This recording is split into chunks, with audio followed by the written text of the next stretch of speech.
Hey, welcome to the world of Audiomover. I'm Robert John Hadfield, and I have Mötley Crüe's Dr. Feelgood vinyl here in front of me. I never owned this on vinyl. I think I either had it on CD or cassette tape or something. So if you're not familiar with Audiomover, we have a whole channel where we go through old rock magazines and classic rock music and whatever. And it's anyway, so we buy a lot of records to put on that show. And so bought this new copy, new pressing of Mötley Crüe's Dr. Feelgood, and thought we'd open it up on camera so you can kind of see some of the stuff we're working on. So we're going to be doing some videos about, because I tell you, I loved Mötley Crüe back in the 80s. The best stuff that they did, in my opinion, I don't know, you can't beat Livewire. That first album, Too Fast for Love, was amazing. Then Shout at the Devil was incredible. And then, I don't know, Theater of Pain and Girls, Girls, Girls left me kind of flat. But then when I heard Kickstart My Heart, all of a sudden I think, oh my gosh, it might be the best thing that they ever did. And so anyway, so I had the record, and I always thought this was kind of a cool cover.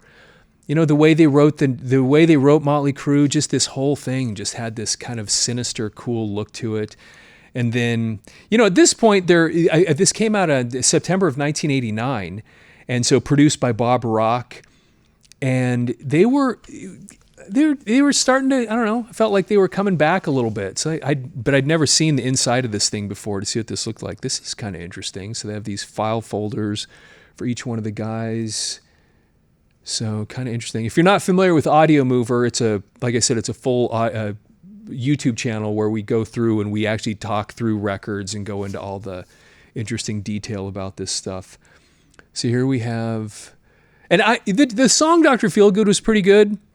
But to me, the real tune, the one that was amazing was Kickstart My Heart. To this day, that I will go out of my way to listen to that song. I think it's so good. And then it's so interesting looking at records these days, what they do with them. See if there's anything interesting written in the runout groove here. BE108. Oh, I don't know what that's about. I don't know. 1087 something. Well, we'll have to look more into that. See what that's all about. Anyway, this is pretty cool stuff. So if you're not following this channel, please follow the channel, like the video, and go check out the other Audiomover stuff. We've got all kinds of fun stuff over on that other channel. With that, have yourself a fantastic day.